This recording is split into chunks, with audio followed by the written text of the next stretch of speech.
Hi అండి, అందరికీ నమస్తే. సమ్మర్లో కూల్గా ఉండే ఫ్రూట్ సలాడ్ని నేను ఇప్పుడు చూపించబోతున్నానండి. దానికి చల్లగా మనం తినడానికి బాగుంటుంది. ముందుగా పాలు పొయ్యి మీద పెట్టుకొని గిన్నెలో బాగా వేడి చేసుకోవాలండి. ఆ పాలు బాగా మరగాలి. అలా మరిగిన తర్వాత అందులో మీ రుచికి తగ్గ షుగర్ వేసుకొని బాగా కలుపుకోవాలి.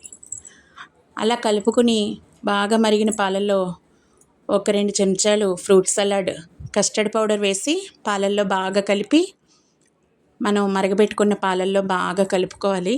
అది బాగా చిక్కబడిన తర్వాత మనం ముందుగా రెడీ చేసి పెట్టుకున్నటువంటి ఫ్రూట్స్ అన్నీ కూడా ఒక్కొక్కటిగా వేసుకుని బాగా కలుపుకొని చల్లారబెట్టుకోవాలండి. ఫ్రిడ్జ్లో ఒక గంట సేపు పెట్టుకుని మనం బౌల్లోకి సర్వ్ చేసుకోవాలి.